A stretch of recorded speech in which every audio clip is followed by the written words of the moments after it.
From the crossroads of the Ozarks, it's P.I.D. Radio. Welcome. I'm Derek Gilbert. I'm Sharon Gilbert, and happy Labor Day weekend to everybody. Yes, we are laboring on Labor Day weekend. We are. In fact, the guy that mows our lawn, a wonderful man in his 80s, mind you, who does a great job, and he's more active than I am. More active than you are, in fact, Derek. That is true. He may be more active than many of you listening are. Jack is going to be out here on Labor Day, and he'll be laboring. And we asked him, "Are you sure you want to come out on Monday?" And he said, "No, that's the best day for me." So that's when he's coming out. So yay for Jack. He is awesome. He's a jack of all trades. He truly is, yeah. Everybody around town knows him, too. He's one of those fellows that you need to know something about where to find something in this area, you talk to Jack. You talk to Jack, exactly. Yeah. He is practically the unofficial mayor. Of town. The king of town. Homestar Runner reference. We want to just welcome you, and we're so grateful that you guys choose to join us every week for this crazy thing that we have been doing since March of 2005. Yeah. It's really astonishing to think that we're within half a year of making this 20 years on this podcast. I mean, every major broadcast network now has podcasts. It's almost like a thing. Okay, we got a TV show. Now we need to have a podcast to go along with it. There were very few podcasts when you and I started. Yep. In fact, Apple iTunes were begging for podcasts. Please. We were one of the first ones, probably the first Christian one up there. One of the first, if not the first, sure. Yep. So, but we've been fairly consistent over these last 20 years. Times we were doing it 5 days a week. Other times we'd go a couple of months in between episodes, but we're still here, and we're just as crabby as ever, crabbier than ever. Well, we've got stories for you, but before we get to that, we would want to remind you to download our app. Please. iOS, Android, Amazon Kindle Fire. It's available for all of those for mobile devices, so you can carry us around and listen while you work. And whistle while you work. Or when you need to drive and keep eyes front, you can listen through your podcast that way, through the podcasting that way. But you can also you don't have to watch. Right. That's the thing. I mean, we got video content, we got audio content, but it's in fact to a lower bandwidth option. If you've got one of the video programs up, but you've got a slow connection, you can just choose to listen, and so your phone or tablet's not trying to download the video if you're not watching. Exactly. But then the messaging function is really an important feature on the app that we've made use of. It's so nice. It is a virtual community from people all over the world, and you guys support one another. You pray for one another. You have praise reports that you share with one another, and it's become a very important part of that app. And another reason to download the app is because we may not always have these free platforms from which to speak. Mars Hill may be closed one day. And when that happens, and it will happen eventually because prophecy tells us it will, then we want you to have access to the content that we can still share with you. Just think of this as an underground church. We're an adjunct to a physical gathering. We're not trying to replace physical churches, but we know the reason we started this whole thing we started our weekly Bible study, the Gilbert House Fellowship, which is coming up on 10 years, actually. In just 2 weeks, it'll be 10 years that we've been doing that weekly Bible study. That's right, 9/11 of 2014. Right. That is right. Was because people were coming up to us at conferences and asking us if we knew where they could find a local church teaching verse by verse exegesis. So that's why we do what we do. But again, we're not trying to replace a physical gathering because we need to gather together. And we're in a unique situation in that we get together with our friends and coworkers at Skywatch TV on a regular basis. But and so we've got other friends in the area like Vicki Joy Anderson and her dad Jeff who see the world the way we do. Many people around the world and just don't have that physical connection. There are a lot of people who are crazy, just like we're crazy like foxes. Yeah. No, seriously, we just see the world differently, and we know that many of you also want to see the world clearly. Because of certain curation that takes place on social media, you can start to be steered in a particular direction. That's David outside, our contractor, Christ Powered Construction, doing some work to finish up on the repairs that they've been doing on the house here. He's working on that metal door, that access hatch for the foundation, the crawl space. Yeah, when you said that, I thought, what is that? So I'm glad you said something. Whether or not our audience heard it, I don't know. Yeah, you may not have heard it, but let's start with a crazy story, because we're crazy people. Yes. Let's begin with fake cows. Fake cows. Fake cows. So we're not talking red heifers here. We're talking cows. Oh, well. But fake. No, we're not talking about that picture from the Temple Mount, that alleged picture of a not red, not heifer being something. No, this is a story that is coming out of Reuters, and it is headlined, "Fake Cows Ready for Milking at U.S. State Fairs as Bird Flu Threat Looms." Looms is one of those charged words. H5N1 has been making its way through certain state dairy herds, and it is becoming problematic because in the past, bird flu has been spread at state fairs, usually from pigs. In other words, we would call it swine flu, H1N1. That is originally an avian flu that infected pigs. Pigs are able to pass things on to human beings.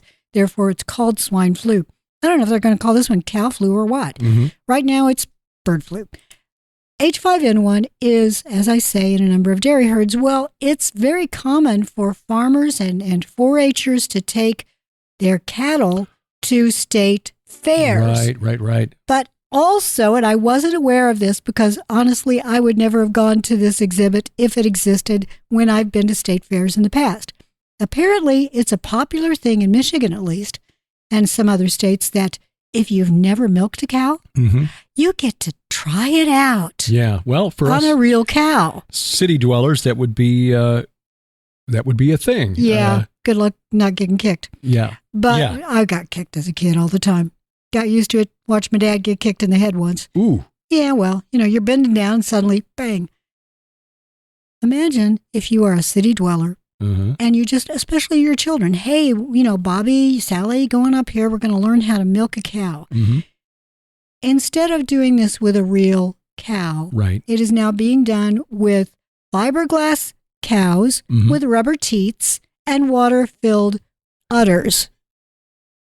Well, that I see the point behind that, and that, I do too. Yeah. I'm glad that this is something that's been done to introduce city kids to an activity that helps them to understand a little bit about where that milk comes from and the labor that it takes to provide it.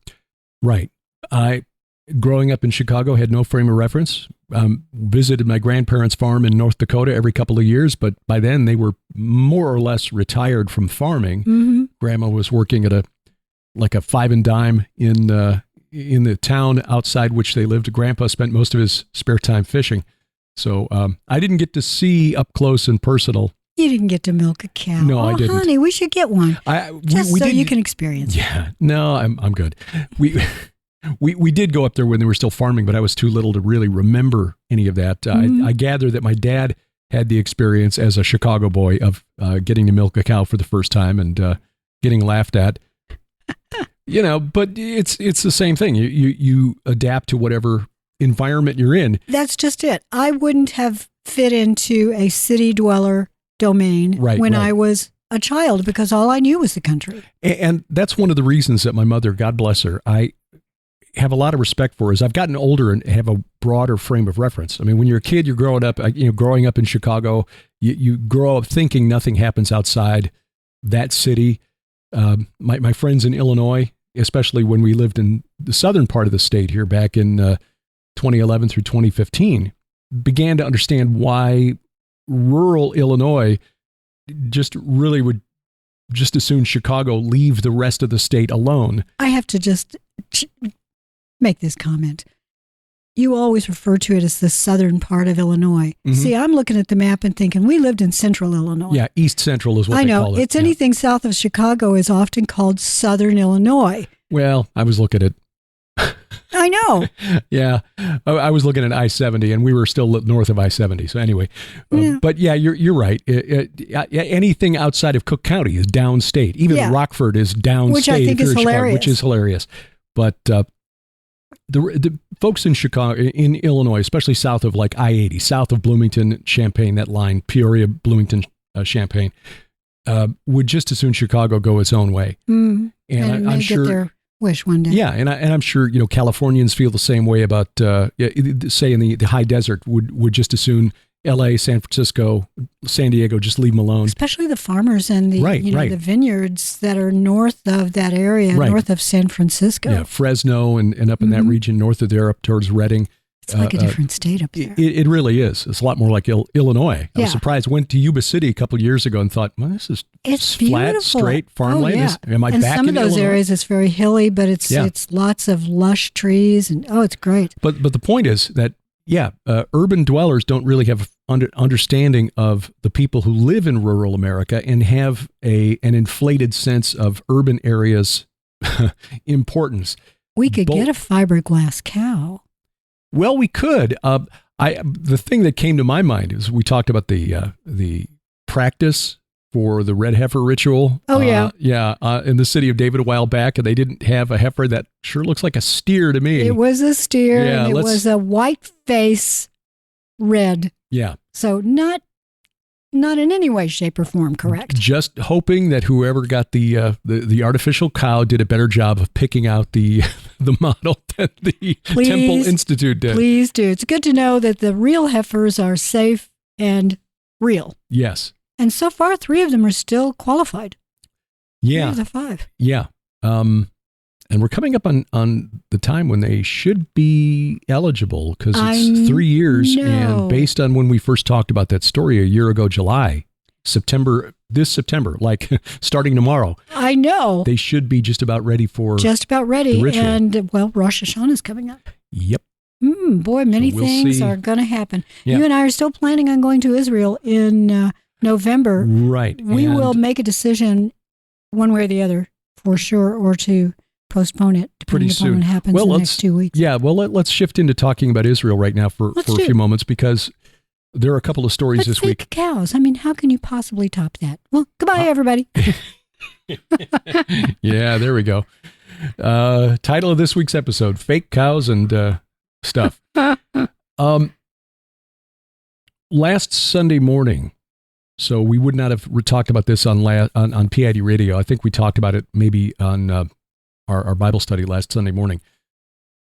The IDF and the IAF, the Israel Defense Forces, Israeli Air Force, took out about 6,000 Hezbollah rockets and drones that were being primed for launch. They were reportedly being readied for launch around 5 a.m. Israel time last Sunday morning. And Israel took out almost everything that Hezbollah was getting ready to throw at Israel. It was a lot of rockets. Yeah, and those were rockets that they believe had the range to strike some of the heavily populated areas around Tel Aviv. Don't know if they would have targeted Jerusalem. That gets controversial for Muslims. We like to think, okay, well, they're just going to try to level Jerusalem. Well, yeah, but Jerusalem factors into Islamic eschatology. Yeah, big time. Mecca and Medina, not a word about them in the Quran or the Hadith about the role of those two cities. Those are supposedly the 2 most holy sites in Islam, but they don't play any role in Islamic eschatology, but Jerusalem does. It's a big one. Yeah, so if they flatten Jerusalem, they'll have some explaining to do to the Mahdi when he shows up and says, hey, I'm supposed to be here at Al-Aqsa and hand over, Issa's supposed to point to me, and we're all supposed to get along together. And it's supposed to happen at Jerusalem. So anyway, Tel Aviv probably would have been targeted, though. So Israel took that out. They still managed to launch about 300 rockets, which Israel took down. Most of them, the ones they didn't, landed in open areas. This could have sparked a wider conflagration in the area, which is why we're watching this very closely. I think that was the whole plan. Iran, from what I understand, has been waiting for Hezbollah to start it. Mm-hmm. And once Hezbollah got going, then they were going to start their rockets. In other words, the IDF and Iron Dome would be busy. Right. Overwhelmed. Mm-hmm. Yeah. It's sort of like that 1980s, 90s, 80s, I guess. 70s, 80s video game, Missile Command. I never played that. Oh, yeah. That was big for my friends and me when we'd go to the arcade or whatever, or bowling, and you'd play Missile Command, and just you get to a certain level and suddenly those missiles are coming in and they're splitting off MIRVs, multiple independently. Yeah. And, okay, my civilization is now toast. That's kind of what Iran through Hezbollah and Hamas is hoping to do. Just overwhelm Iron Dome so they can't possibly shoot down all the incoming. But Israel, by destroying them on the ground, knocked down, basically took the air out of the balloon. Mm-hmm. And it wasn't a pop either. It was sort of like a slow deflate where you hear just the balloon like, Meow. It was really a big fizzle. I think really disappointing for Hezbollah that they had put that many weapons on hot status, ready to go, and then Israel suddenly comes in and boom, they're gone. 300 or so were launched. No damage from that attack at all. They're trying to claim that they hit some Israeli military sites, and so that counts as sufficient retribution for taking out the number 2 man in Hezbollah. Okay, well, I pray that is true. There's been a report this week from unnamed Western intelligence analysts claiming that Hezbollah is ready to launch within 2 or 3 days. Meanwhile, Sinwar is sitting there in his dress. Well, that's the other story. Telling people what to do. Wanted to talk about Yahya Sinwar, who's taken over Hamas after the assassination of Ismail Haniyeh, is reportedly, whether this is true or not, or if this is a story that's being put out there to make him look weak. Yeah, and I think they're trying to embarrass him. Right. The story is that Sinwar is hiding in plain sight, dressed as a woman. In that culture, the Arabic culture, I don't know if machismo or machismo is the proper title, but toxic masculinity is a big thing. Maybe he could box for the Olympics next year. Or next time. Like the Algerian guy, yeah.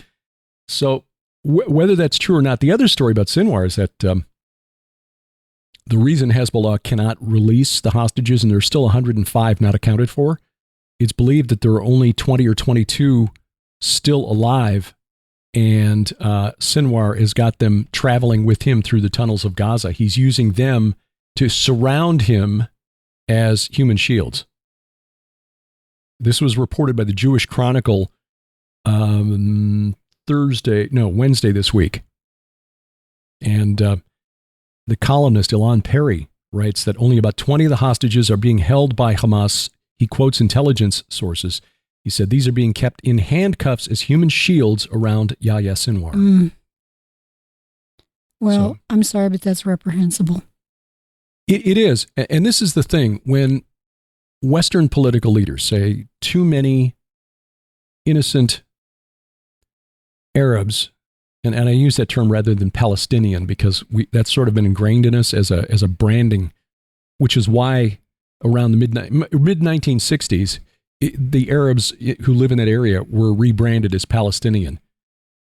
That's not an ethnicity. It's not an ethnicity. Yeah, it was a KGB tactic to make it seem as though they had a legitimate claim to the land. No, they're Arabs from Arabia. Anyway, there are innocents who have died in this war. There's no conflict. There's no question about that. On all sides. Beginning with the 1,200 who were killed in Israel by Hamas. But Hamas has deliberately surrounded itself, like Sinwar is reportedly doing, with civilians. In fact, the Hezbollah launch, the IDF reported early this week that of the 320 that they did manage to launch, 90% of them came from launchers within 500 feet of schools, mosques, or other public buildings. Hiding behind children. And that's what Hamas has been doing. So when Kamala Harris says, as she did in the interview, the CNN interview that we'll talk about, that too many Arab civilians in Gaza have died, she's right. But the blame needs to be put on Hamas. Exactly. Not on Israel. Not on Israel at all. I found her, and we'll talk about it after the break, all of her interview. But I think one of the things we have to remember with regard to her statement, and I'll just pick that out because she said Israel has a right to defend itself. We'll unpack that more later, but that statement is a little bit deceitful because she may make that statement and say, yeah, Israel has a right to defend itself. But what the quiet, unspoken part is, and the U.S. has the right to not arm them. Yeah.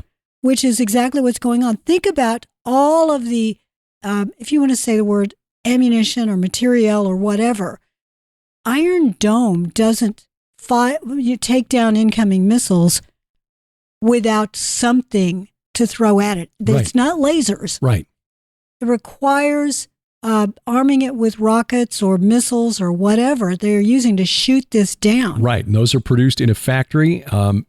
They are, you need the raw materials, you need the workers, the crews, and you need the logistics chain to get those from the manufacturer to Israel. Exactly. And if the United States says, yeah, I know that we signed a contract saying that we shouldn't send you this, and this, we're going to hold that back. Blackmail is what it amounts to. Right. The other aspect of that, of course, is the cost. It's like, what did I've heard like $50,000 per Iron Dome rocket that gets fired. It's very expensive. Compared to some of the incoming rockets that may be produced for as little as $5,000 a pop or even less. Yeah. Especially when they're using a drone. Yeah. Yeah.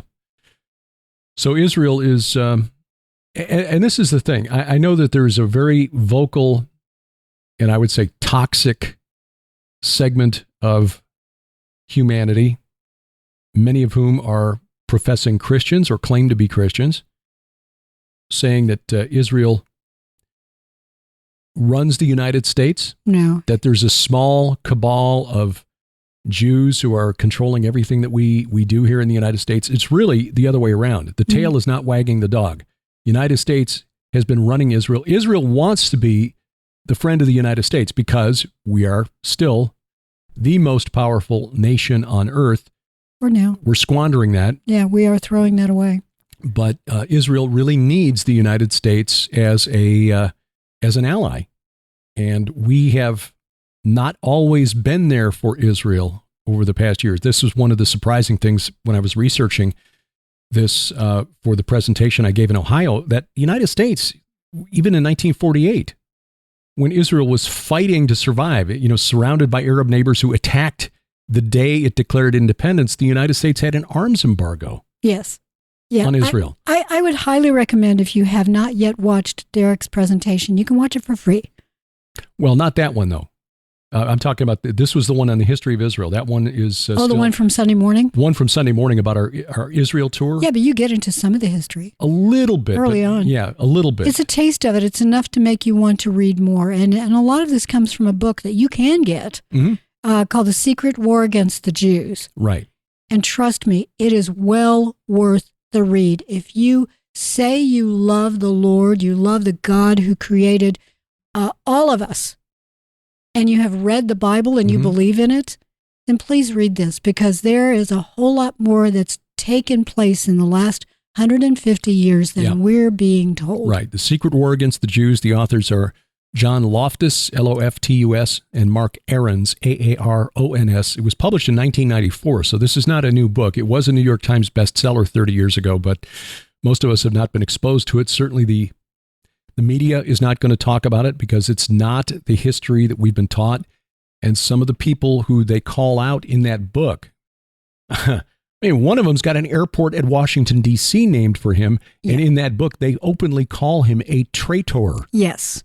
Yeah. Yeah. Well, now you really have to read the book. Yeah. And this lie, this very popular, tempting lie that we have been told, and many of us have fallen for. I know that I, very early on, when you and I were first looking at conspiracy theories, I was trending toward that, thinking, okay, maybe there's something to this. And then I started digging into it so I could find out myself. And that is one of the reasons I'm writing the Red Wing saga. Yeah.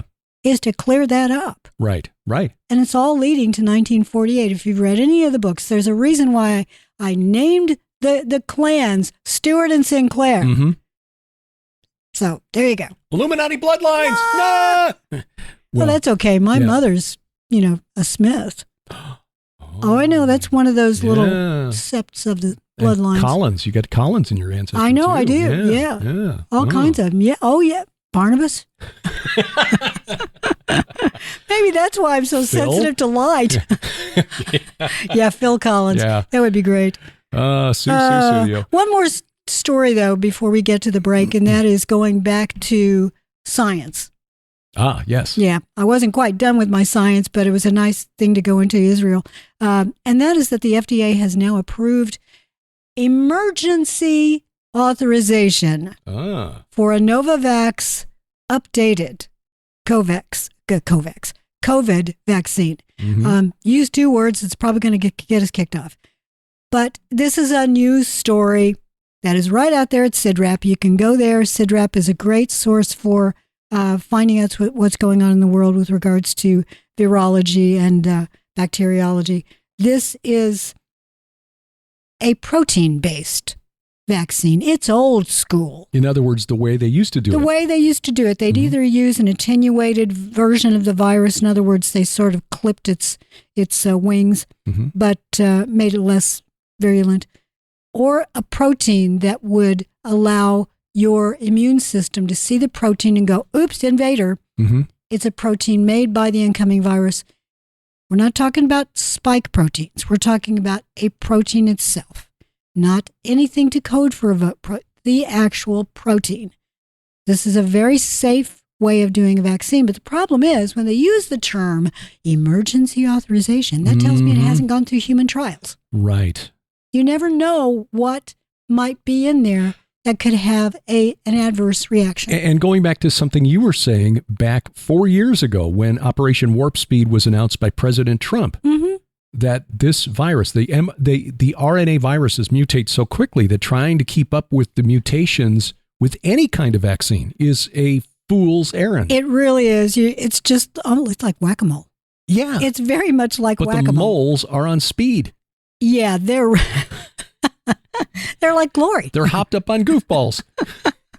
Glory's pretty darn fast, so yes, who knows? She is. Maybe that's it. But this is this particular Novavax vaccine, protein-based, is it's based on one of the newest versions of the coronavirus, and it's going to change. By the time it actually gets rolled out and starts going into arms, it will probably be very ineffective or only slightly effective. Right. And let me just say this. They've got a COVID outbreak at the nursing home where my mother is a resident. Mm-hmm. Mom is 87. She tested positive last week. Her friend, the retired pastor there, Leo, he's 86. He's got comorbidities. And he's got comorbidities, right? He's diabetic, which is one of the most dangerous comorbidities for people with that virus. 4 years ago, they were on lockdown. Could not go visit my mother for quite a while. This time around, it's like there's a sign on the front door that says, COVID outbreak, please wear a mask. So I put on my little surgical mask, which, as we know from research now, is like trying to keep mosquitoes out of your yard with a chain link fence. But they were okay with that. And they were eating, even though there are, in the memory care unit where Mom is, there are 13 residents there who have it. And they're all fine. And they're all fine. And they were eating in their dining hall again. Last week, Mom ate in her room because she had it. But this week, they're all back in the dining room. Trust me, this is a place that is very careful with their residents. Yes. The fact is that the current iteration of the virus, it has mutated to a point where it's, as with many previous coronaviruses in history, it has mutated to become just like a cold. That's now, exactly. Some people will get a tougher version of that cold. Yes. How many of us have friends who have, boy, this cold, this cough is just lasting for weeks. Hanging on for weeks, yep. Before the era of, before 2019, there were lots of colds that would come around and somebody, I've got a chest cold. Yeah. And they're coughing. That's what Leo said. We used to just call this the summer cold. Yeah, I know. And I'm very thankful that it has mutated to that point. Right. It doesn't mean that something else won't come along. True. And I will just briefly mention that Mpox, monkeypox it used to be called, is still infecting thousands of people in the DRC. Right. And hundreds of people have gotten very sick, and a lot of people have died. Yeah. Presently, the death rate amongst adults is about 5%. That's high. Very high. And among children, about 10%, which again is high, but it's unknown what the actual health condition of the individuals who were infected was before. We don't know how long before they got any kind of medical assistance. This is not like you and I, Derek. Mm-hmm. We're both really healthy, and we have access to very good nutrition and clean water. Right. Not everybody in third world nations and parts of the DRC are very third world. Mm-hmm. We don't really know what condition the people were in before they got infected, but the fact is that it is a real disease. It's been around. It was discovered in the 1940s. It's been around for a long, long time, probably a long time before Western scientists ever, quote unquote, discovered it. Yeah. Smallpox, which is another version, it's another cousin to this. It's been around since probably 2000 BC or earlier, because there's evidence of it in mummies from Egypt. So, these viruses have been around for a long, long time. Well, I'm glad you mentioned the fact that it had been around for at least 80 years, because I know we got some pushback on our previous episode where we talked about Mpox. Oh no, it's fake, it's made up. No, it's real. I was following this back in 2005. Right. Yeah. This is a real disease. Now, it doesn't mean and remember, we're the same people who last November, thanks to Sharon watching the World Health Organization, were telling you about the international health regulations and how they would try to use that as a power grab to impose a draconian global government on all of us. So we're not saying we should all be very, very afraid. We're just saying, look, this is a real disease, but in the spirit of never letting the crisis go to waste, they will probably use it to try. Probably will. Right. So something is going to come along. Both those things can be true. Why do we know something is coming along? Because we read prophecy. Yes. Amen to that. So now for a break. Coming up, so many things to talk about. The interview. Oh, I know. You know, it's big news when a politician actually deigns to sit down for an interview. Isn't it like part of your job? Yeah. Also, Venezuelan gangs taking over a city in Colorado. Yes. Disturbing. And Ukraine trying to drag the U.S. and U.K. into its war. That and more when P.I.D. Radio continues.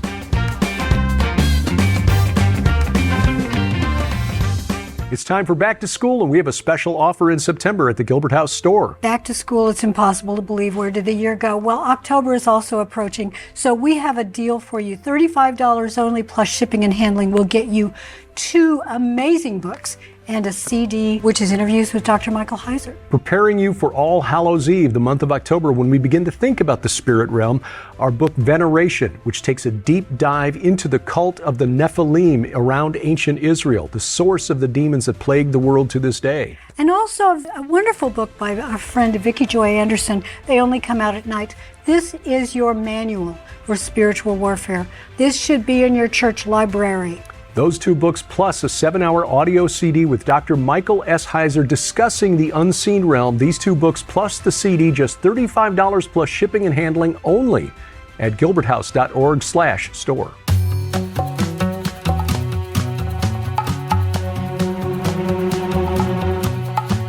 Welcome back to PID Radio. I'm Derek Gilbert. Oh, that makes me Sharon Gilbert. It makes me very happy. We're glad that you just you've come back for part 2.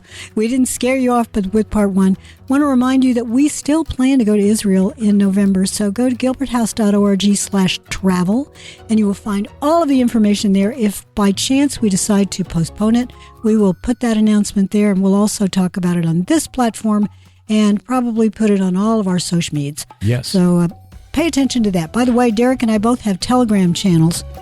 And I've got Sharon's room on my channel, and you've got the View from the Bunker. View from the Bunker, right. So we will, in fact, we'll talk a little bit more about that, too. That relates to one of the question that we will answer at the end of the program this week, which, of course, you can ask us through the app, which you'll find at gilberthouse.org/app. Before we get into the interview, which is going to be very interesting, want to mention one of the stories that I shared this morning. I think I may have shared it on Telegram, but definitely did share it on X. And that is, there is a startup company that wants to help us see at night. Oh, really? Say you're out walking in the woods and you're just it's so dark out there. I just wish I could see my phone better and see my feet better. And boy, I really could use a light. Oh, hey, I've got that new app on my phone. Mm-hmm. I'll just tap that and I will move the space mirror.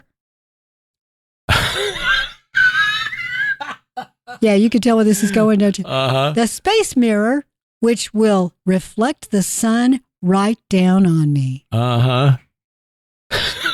Didn't Elton John write a song about that years ago? Don't let the sun come down on me. Oh, gosh. I am telling you, it is just first of all, with the curvature of the earth, I do not know unless you've got a system of mirrors up there Mm-hmm. that you could possibly do that. You also don't know what the downside of something, assuming it could be done, might be. Having anyone control mirrors in space that can reflect the sun, Uh-huh. that almost sounds like a weapon. Kind of does. Maybe does, but at the very least, it sounds like snake oil to me. Yeah, well, we need that to fight global cooling. We need... Oh. Well, I'm just thinking, here's the crazy part. I'm standing in the dark. If only I had some light. Oh, hey, here's an idea. Use the flashlight on your phone. There you go. Yeah. Which is built in as an app. Do not download another app because it's more than likely stealing data off your phone. Oh, I know. I can't think of any circumstance where you would need to have the sun give me a personal beam of light. Yeah.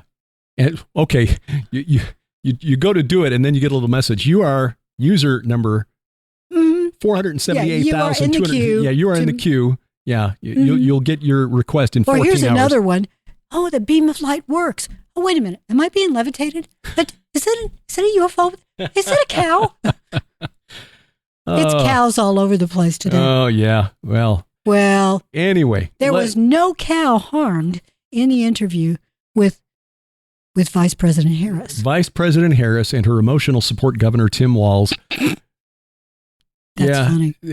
I wish I'd thought of that, but that was not original to me. And if you have not seen it, you need to watch the video that Derek's going to tell you about, because it will show you the 2-shot and the 3-shot. So you see Walz and Harris together at this table. The lighting is terrible, but the positioning and the angle of the camera makes him look huge. He's in the foreground, and she looks like a little girl. Now, she's rather petite anyway. I think she's only like 5'2". Oh, I know, but he's looming over her like Daddy is there to take care of you. A lot of observers have asked the question, and we do this when we're filming at Skywatch TV, even here on our little rudimentary set. We'll adjust the chairs so that Carl Gallups always looks the tallest, per his request. But seriously, when we're doing the panel at Skywatch TV, you got 6 guests up there, and they will try to balance things out so that nobody looks uneven. Gigantic. Yeah. And, that meant, say, Carl's chair usually goes down a little lower, and your chair will come up a little bit. Catherine Horn's chair will come up a little bit. Depends on where you are on the curved desk. Right. Because of the angle of the camera. Perspective. Yeah.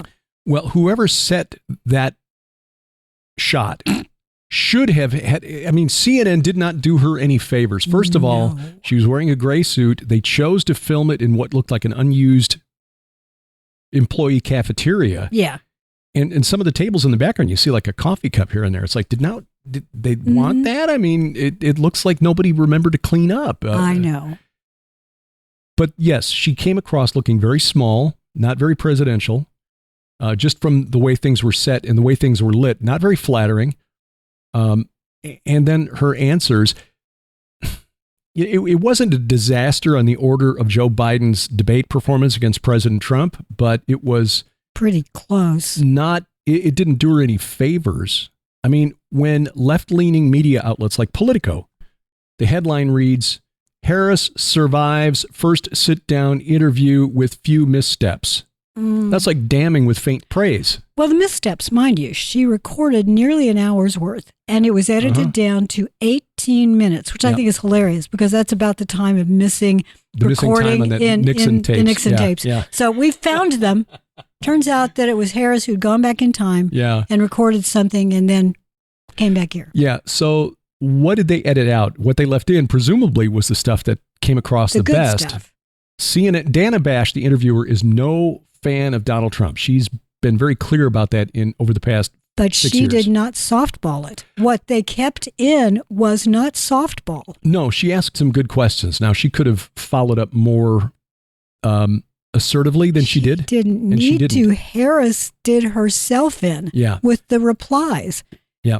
The video that Derek and I are familiar with, and you should watch it, Jesus Enrique Rosas, he does royal commentary, but he's also a body language expert. He teaches body language analysis. And it's the body language guy. Body language guy. Yeah, on YouTube. Oh. And he's also an X. He examined this. Mm-hmm. Showed where he thought she was really reaching because she was not familiar enough with the material or had not practiced her response enough. Places where she exhibited a lack of confidence. She did not come across as self-assured. Her first response to the first question, what will you do? The question was, what would you do on day one? And then Dana Bash had to ask the question because what she got was word salad as a response from Harris. So she pushed her 2 or 3 more times. Yeah. So what are you doing on day one? Well, I want to make sure we do all we can to strengthen the middle class. Okay. How are you going to do that? What are you going to do on day one to do that? And she just did not have a firm policy response. Their website still does not have anything specific on it. There is no platform on it. With Trump, you know what you're going to get. He's been running on the same thing since 2016. Close the borders, drill, baby, drill. Energy independence, closing the borders. And he's been running on it ever since. That's consistent. Now, she pushed Harris on, okay, you were against the wall. Why have you changed on that? You were against fracking when she ran for president in 2020. She said on day one, she would ban fracking, which is a type of oil drilling where you inject fluid brine into the shale to free the oil. Well, Harris said in 2020, I made it clear that I would not ban fracking. And of course, Dana Bash says, but in 2019, you said you would ban fracking. And the look on Harris's face was like, yeah. Oh, she called me out. How do I respond? This is CNN. She's not supposed to do that. Right. So even though she didn't push as hard as I would have liked, it's like, okay, but what made you change your mind? And she actually did ask that about fracking. What made you change your mind? And she actually gave her like a multiple choice answer. Is it that you've been in the office now? You've learned more? You've got more experience? You have a Venn diagram of this? Right. Anywhere? She was like, here, multiple choice, take an answer. And Harris still kind of fumbled and bumbled around on the response. But the way they edited it, when she would be bumbling like that, you'd get this longer 2 shot. So you'd see Walt just sitting there looking at her like he's grumpy. Well, I've not seen confirmation of this, but there have been some claims, people who, citing sources familiar, that Walz was not their first, second, third, fourth, fifth, sixth, seventh choices. He was like choice number 10 on the list, and a lot of other names that were floated, like Gretchen Whitmer of Michigan. She would have been a lightning rod, though. Yeah. Mark Kelly, Senator Mark Kelly of Arizona. He'd have been better. Reportedly is who Barack Obama wanted to be the nominee, but then Biden crossed him up as revenge for being pushed out. Biden crossed him up by endorsing Harris. It's like, okay, now how do we push Harris out? She's a woman of color, and Biden just endorsed her.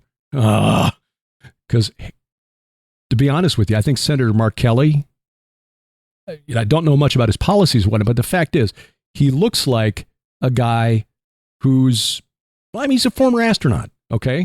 So he's a guy who's got military service. He's been in space. Real military service, unlike Governor Walz. Yeah. So he would be a guy I think Trump would have more trouble beating in the election. But, and that was the reason Obama wanted him, because they know that Kamala Harris is an intellectual lightweight, and she doesn't come across well when she gives these answers that are condescending. And we all love a school bus, don't we? Because it's a bus you take to school.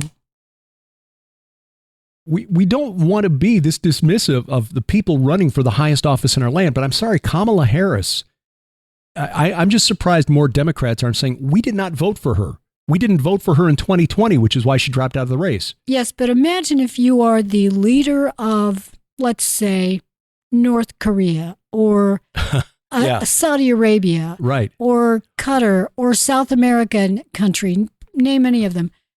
who is going to sit across the table from her.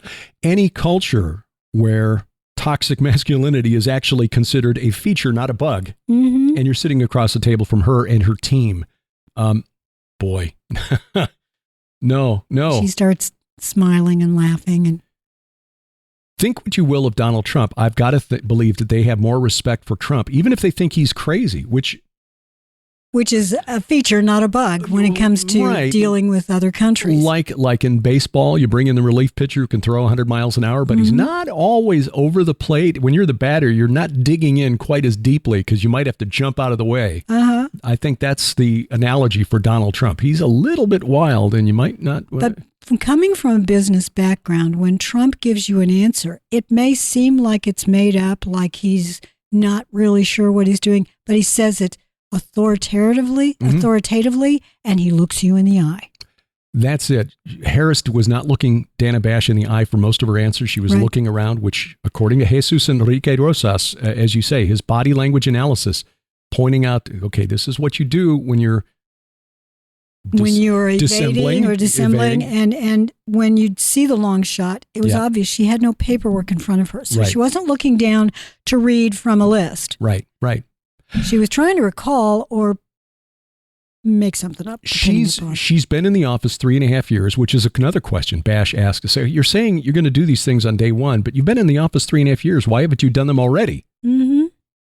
And that's a really good question. And she was asked about the economy, and we've seen her statements that she wants to have fixed prices for groceries, trying to help the middle class.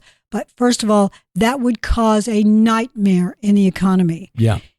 I believe that some of this stuff is coming from her father. Her father taught socialist economics. Yep. It was actually called socialist economics.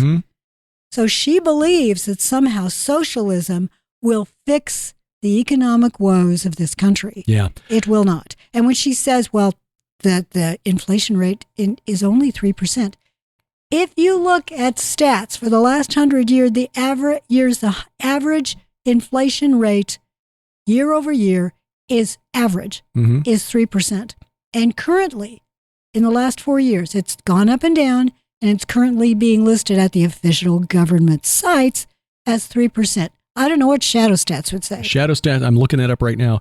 And the reason we bring up Shadow Stats, which you can find at shadowstats.com, is that the United States government has changed the formula by which it calculates the consumer price index day by day almost. Yeah. It's been politicized. These numbers have been politicized. They changed the numbers during the George H.W. Bush administration, then again during the Clinton years, so that the official rate now is much lower than the actual rate. So the official rate is running actually at 4%. So Harris misspoke. Too bad. Not too bad, but the actual rate is closer to 7.5. Yeah, that's more like what it actually is when you take a look at over the last 4 years, the difference in a pound of ground beef. Yeah. And now that's based on the 7.5. That's based on the way it was jiggered in 1990. If you go back to the way it was calculated in 1980, which was the Reagan revision, the actual rate, the way it was calculated prior to 1980 is actually closer to 12.5%. And that sounds more accurate. Those of you who are sitting there and thinking, when I go to the grocery store, I can't buy a whole list of things that are healthy and nutritious for my family. I have to buy macaroni and cheese or rice or whatever. The less healthy carbohydrate meals that are cheaper to provide. Fill your belly kind of stuff. That's the stuff that my mom made for us when I was growing up. We ate a lot of beans and rice because it was cheap. It was cheap, and it did fill our bellies. But she would try to supplement. We had a garden. Most people in America don't have vegetable gardens. You can almost do without a lot of meat if you have access to some eggs, if you've got chickens, if you've got cows. We're not talking about fiberglass cows, real cows. If you've got real cows and real chickens and a garden, you can sustain yourself pretty well, especially if you've got access to animal fat. I grew up on lard. Right, which is a lot healthier than Crisco. It is. Yeah. It is. Vegetable fat is not nearly as healthy. A lot of problems with seed oils. This is one of the reasons Robert F. Kennedy has dropped his presidential bid and is backing Trump, because he believes that Donald Trump sees what he does, which generations of kids in America who are growing up obese and unhealthy because of all the ultra processed foods and the use of cheap food additives like seed oils instead of healthier organic foods. It used to be, and we're probably going to end up going along, but it used to be that you would make food with animal fats, with lard. Right. You would eat meat when you could get it. You would have, like I said, grow your own garden, and people were thinner. Obesity was very rare when I was a child. Cancer was far more rare when I was a child. Heart failure was much more rare. Cardiovascular issues, much more rare. It was when we got away from animal fats and started substituting fat with more sugar. Right. And then substituting cane sugar with who knows syrup. What it is. Yeah. Well, we pray that those policies that Robert F. Kennedy talked about a week ago Friday are that would be so wonderful. Implemented.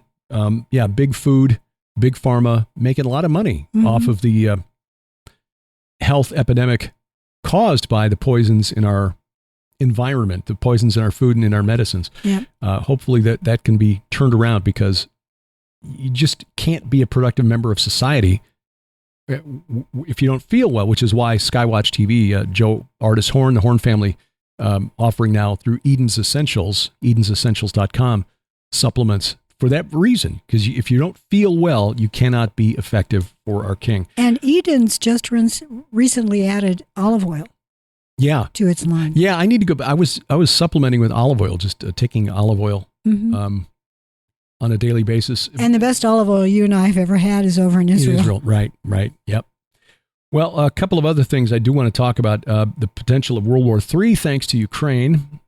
Ukraine, beginning of August 6th, invaded southern Russia around the city of Kursk. Significant because Kursk is home to one of the largest nuclear reactors inside Russia. The IAEA, the International Atomic Energy Association or administration, I guess. They went to the Kursk power plant and held a press conference, basically summarized it in one line: don't attack nuclear power plants. It seems like a no-brainer. Yeah, you would think. Think. Corporate media in the West has been reporting on the success of the Ukrainians in pushing into Russia. They claim something like 140,000 square kilometers or something. But when you look at the map of the changes in who's controlled what territory since this war began a year ago, February, it's like a small little bump on the northern part of Ukraine extending into Russia, whereas Russia's got all of that area in the east of Ukraine, plus, of course, Crimea. And of course, this whole war, which has been going on for 2.5 years? 18 months, I think. I think it began a year ago, February. Anyway, it's been going on far too long. Right, yep. And probably at this rate will not resolve for a long, long time. It's costing our economy a lot because billions and billions and billions of dollars worth of material have been sent over to Ukraine to bolster. And by financing that war, it's showing Russia that essentially they are at war with NATO. They are at war with the West. Mm-hmm. This is costing our economy, and I'm going to get into something else here in a second. I'll let you say what you want to, but it's also getting to the economy and what Harris actually said. Okay. Well, there are a couple of things I wanted to add here.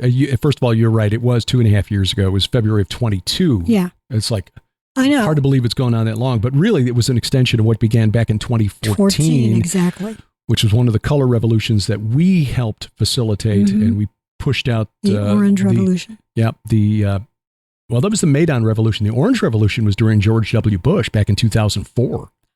Well, then it goes back to that. Yeah. There's been we've been meddling in Ukraine for a long time, and it has not benefited the people of Ukraine. This war for 2.5 years now, 600,000 dead Ukrainian kids, about 100,000 dead Russians. Sir Keir Starmer and his defense minister. Don't even get me started on him. This is a bit surprising. The Labour government of the UK apparently wanting to show that they've got just as much, as the previous low testosterone I got some government. dangly bits. Yeah, exactly. They've reportedly been discussing how much credit they want to take for what Ukraine has managed to accomplish in Kursk. The Challenger 2 tanks that they've sent over there, which were purportedly indestructible, turned out not to be. And the Challenger 2s were withdrawn from the Eastern Front in Donetsk and Luhansk. Mm.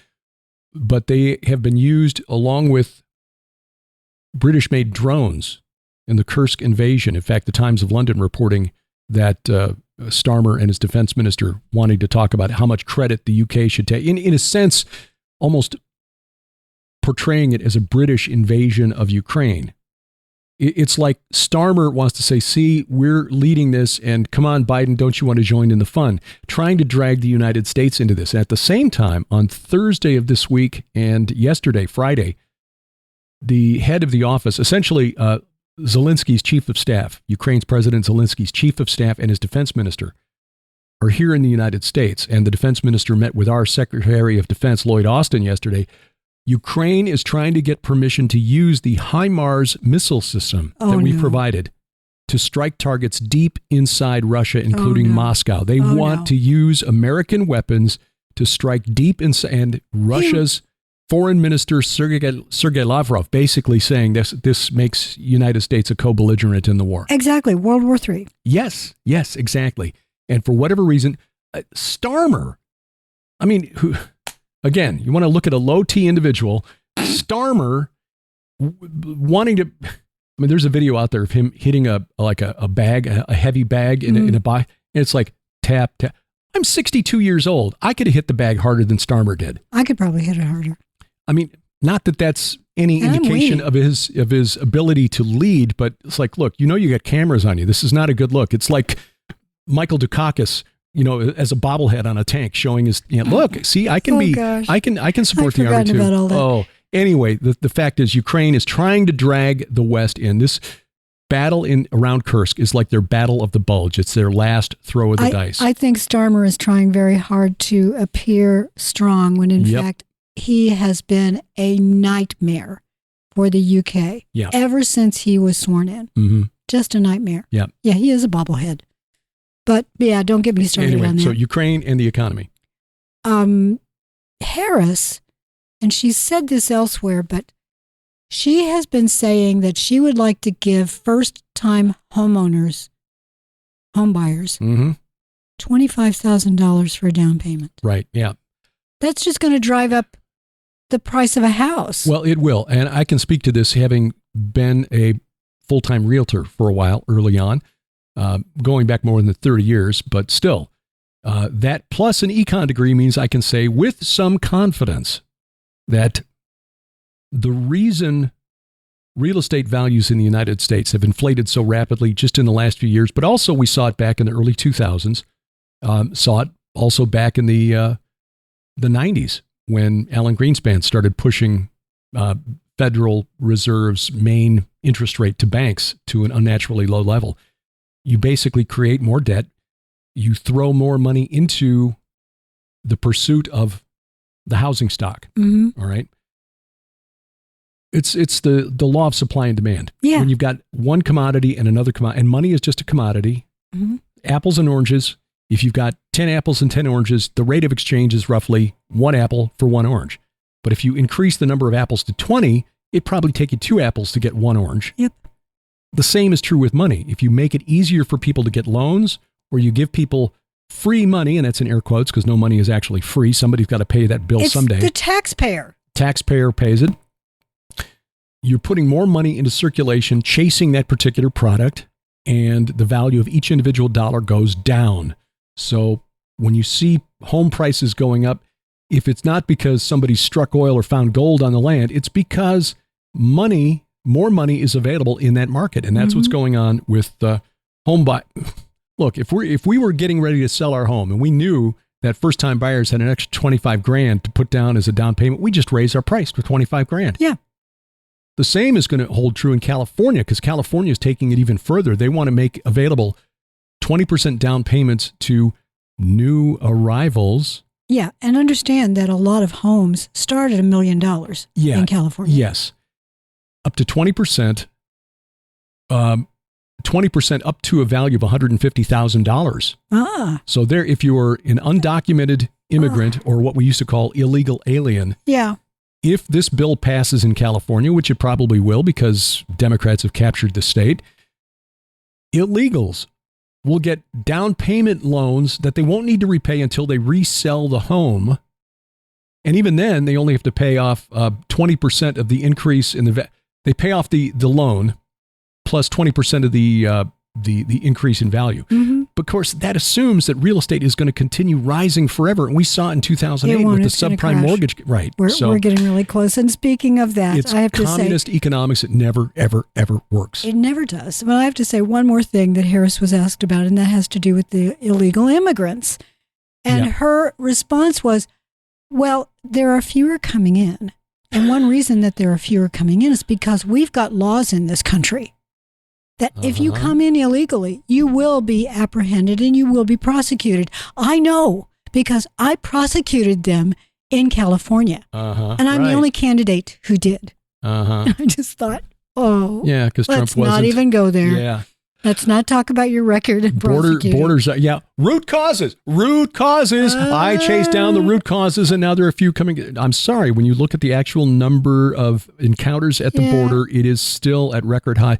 The border was essentially thrown open, in some cases, literally, as we talked about previously. In Arizona, there are gates over some of the in Israel, they call them wadis, but dry stream beds. But that during the rainy season, they start to flood. And so they open those gates while the water is flowing through so that trees that have gotten washed up in the flood waters don't knock the gates down. But Border Patrol was ordered to go to those gates and weld them open so that people could just walk right through. Yeah. This happened on her watch, as borders are. And now vertically, well, and as a result, and that gets to the story that we teased before the break, a video that has gone viral showing guys walking around with automatic weapons at an apartment complex in Aurora, Colorado, outside Denver, suburban Denver, which declared itself a sanctuary city. And so all of these guys come, hey, sanctuary. There was a story a few months ago, I forgot about this, about a representative of the governor of Colorado's office going around to some of these newly arrived people in Denver saying, here, we'll pay for you to take a bus to Chicago or New York, Los Angeles. Just leave, please. Just leave Denver. So the progressive governments who said, we're a sanctuary, now find, like in Chicago, the police precincts are being used for migrants to camp. O'Hare Airport, they've got migrants camping at the airport. They are overwhelmed. And this gang from Venezuela, they make MS-13 look like choir boys. Tren Aragua. They've been showing up on the radar of police across the country, New York, Chicago, apparently Denver now, because this video from a Blink camera, a security camera in somebody's apartment, showing these guys carrying these long weapons. Maybe they're not automatic, but they are certainly rifles. And they apparently have taken over this apartment complex in Aurora. So the mayor there, Mike Kaufman. One. I saw that they took over as many as 3. Okay. So Mayor Mike Kaufman said that the city has ruled that gang activities are a criminal nuisance, which gives the city government license to draft an emergency court order, evicting them and clearing them out. But where are you going to send them, first of all? Secondly, if these guys are better armed than the cops, how are you going to do this? Bring in the National Guard. Right. So things like this happening in our major cities, Democrat-run cities, where people in Chicago are angry at the city government there, which, by the way, Chicago announced a $1 billion budget shortfall. Socialist mayor there, Brandon. Socialism does not work. No. But Tren Aragua, it's a Venezuelan gang. And you can go to Jesus Enrique Rosas. He is from Venezuela. He doesn't live there anymore because he was saying things that the government didn't like, and he had to run for his life. But he will tell you, he's got a video where he talks about this gang and how they originated and how dangerous they are. Yeah. They are brutal. They will go into other gangs' territories and start just assassinating other gangs that are running, for example, prostitution. Right. They'll go there and start just killing the women. They're like an invasive species that takes over and replaces the native species. Yeah. So in Aurora, according to the story in the New York Post, these guys are targeting apartment complexes owned by out-of-town owners. Mm-hmm. They're not present on the property. Right. And so the people living in these complexes are suddenly now being told they have to pay their rent money to the gangs instead of the owners of the properties. Right. The owner is like, okay, what? I can't. Good luck taking the gang to court. Yeah. Yeah. It's almost going to require, as you say, National Guard, almost a military response, which is terrible. I know. But when we're living in a society now where what sociologists would call a low trust environment, where you've got to put all products in the store behind a glass case and keep it locked. I'd like to buy some toothpaste, please. Can I get some help to unlock the case so I can take the toothpaste to the... That doesn't happen here where we live. No. And there are wonderful pockets in flyover America, in parts of America that are more rural, that are still like it was back in the old days. Yeah, yeah. And I think that we need to pray for those areas that they can continue to be sort of a sanctuary for Christians. Mm-hmm. Yeah. We may need more and more of that as time goes on. This story in the Post is really shocking because the mayor of this city is saying, look, we need to get them out here. This He's same blaming gang, the Dems. Tren Aragua, is members of the gang that were accused of shooting a couple of New York Police Department officers back in June, and that Georgia nursing student, Laken Riley, reportedly killed by a member of Tren Aragua. Yeah. So this is a national thing. But the guy, the mayor Kaufman of Aurora, Colorado, saying it's possible the federal government worked with nonprofits to put migrants in these buildings, which then attracted the Venezuelan gang members to take over those buildings. But the governor of Colorado, Jared Polis, said, no, the police intelligence about the presence of the gangs there is they called it the purported invasion, is largely made up. That the locals on the ground who are dealing with this, well, I want to see the governor go to that area himself and go to those buildings. So, we know you've got security camera video showing these guys walking around with long guns, weapons, breaking into it. But what are you going to believe, us or your lion eyes? Yeah. So, and this is what the open borders are bringing to our big cities. Okay, so let's just sit down and calm down for a minute, because Derek does news all the time. So this is what he digs into. I dig into news, but into a lot of other things.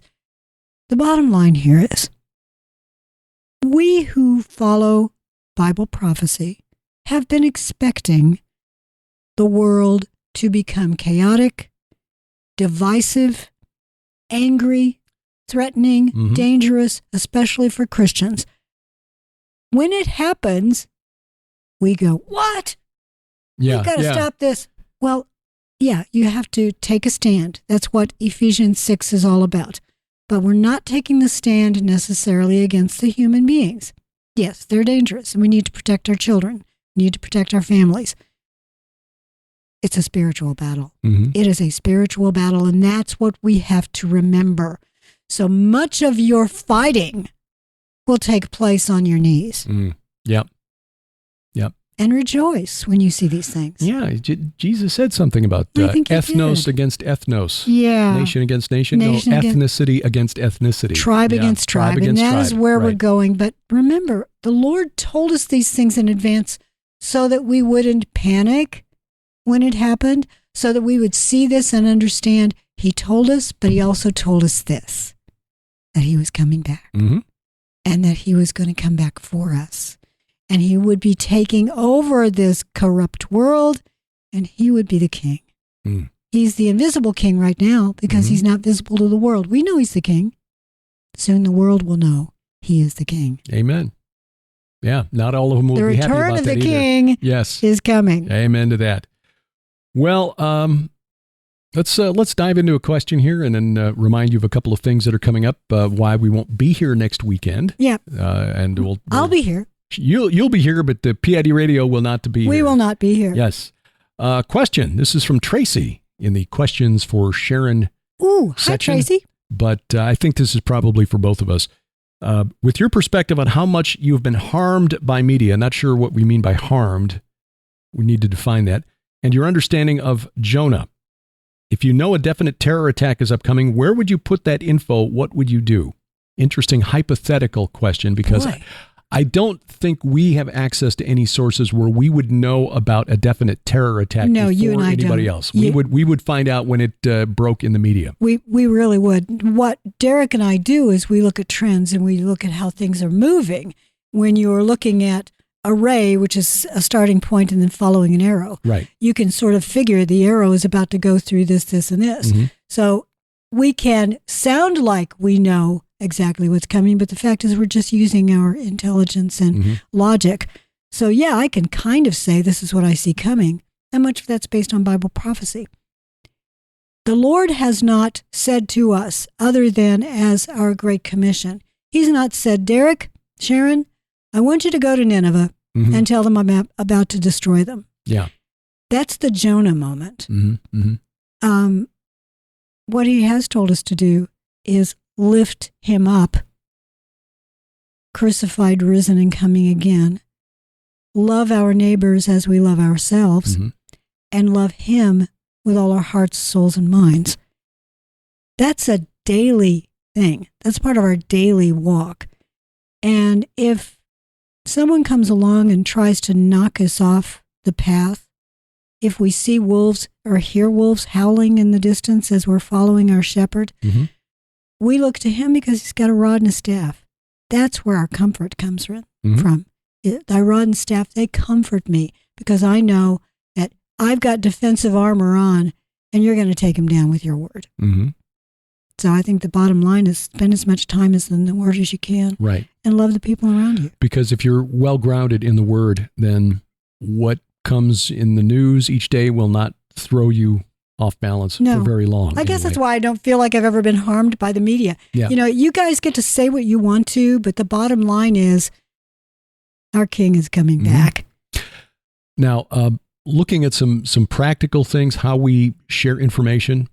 Clearly, we would share information through the app here. Thank you for using it. We also have Telegram channels, which, we didn't talk about that. The CEO of Telegram, Pavel Durov, arrested in Paris. He has been because he didn't play ball. He didn't play ball, and Elon Musk's X has been banned by the country of Brazil because he wouldn't play ball there either. No, and he said, fine, I'll take my toys and walk away. Yeah, but we do post information to Telegram.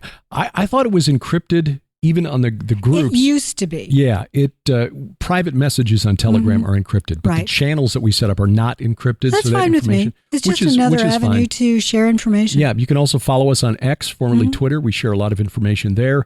And it's a pretty open forum. Elon Musk has been really big on free speech. Yeah. So follow us on Telegram. We've got a Gilbert House Fellowship channel or Gilbert House Ministries channel there. Sharon's Room. And then I've got Derek Gilbert's View from the Bunker there. Yeah, we'll put links to those. Yeah. Well, there are links at gilberthouse.org. Yeah, and I'll put them in the show notes as well. Okay. I've been putting them in the follow us section, but I think I need to put links to all of our channels. So I will do that in the notes below this program, wherever you are consuming YouTube or our app or wherever. And by the way, here's an announcement that you may not have seen on Facebook, but Amazon has released our new book early. Yeah.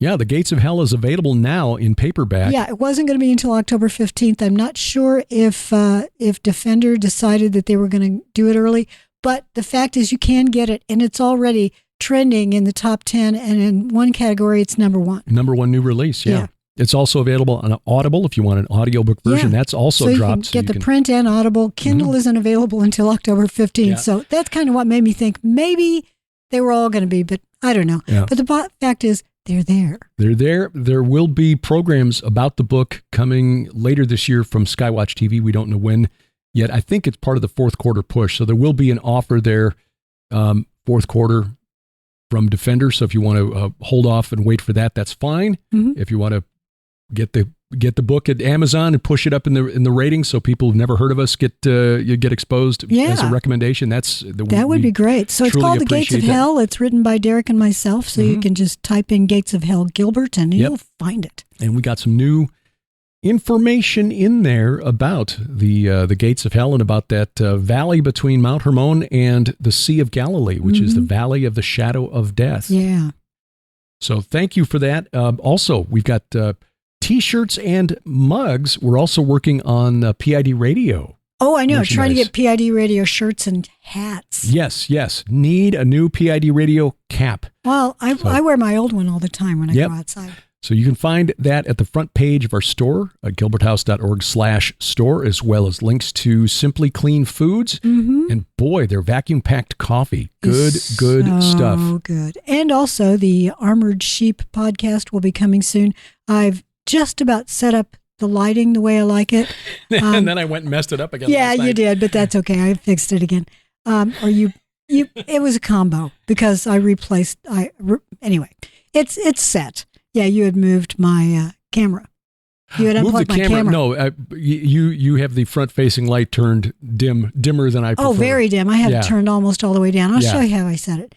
But anyway, it doesn't matter. I'm going to be doing that podcast very soon.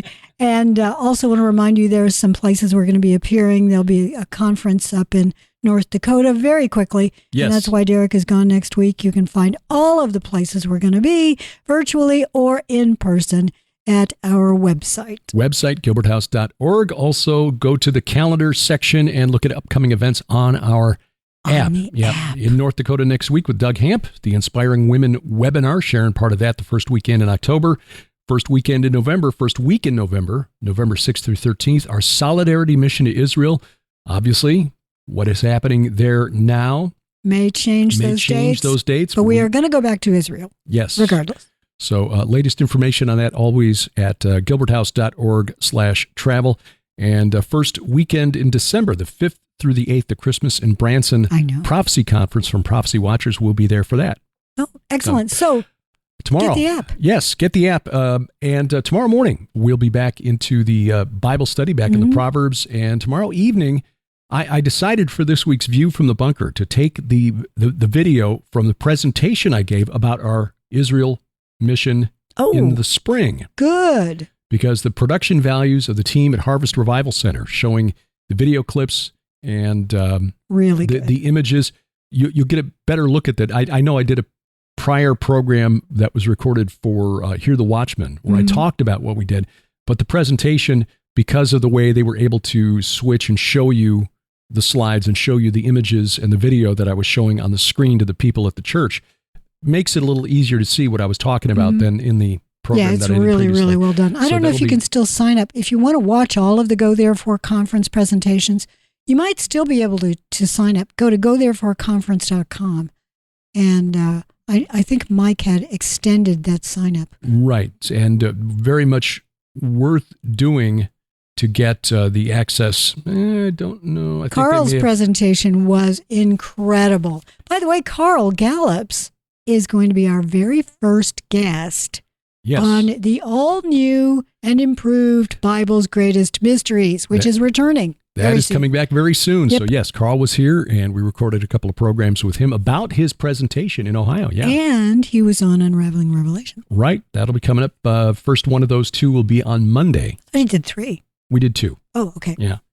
2, and then we had to go to lunch. Does that mean lunch? Well, lunch. I mean, come on, Carl. Can't you go without lunch? So anyway, keep up with us at website gilberthouse.org or just get the app. And until next time, I'm Derek Gilbert. I'm Sharon Gilbert. And for Grace and Glory who are inside, we love you. Bye-bye, everybody. PID Radio is produced by Gilbert House and released under Creative Commons Attribution Non-Commercial No Derivatives 4.0 International License. Follow us online, Twitter @PID Radio or the PID Radio page at Facebook. Join us each week for our online Bible study, the Gilbert House Fellowship, online at gilberthouse.org.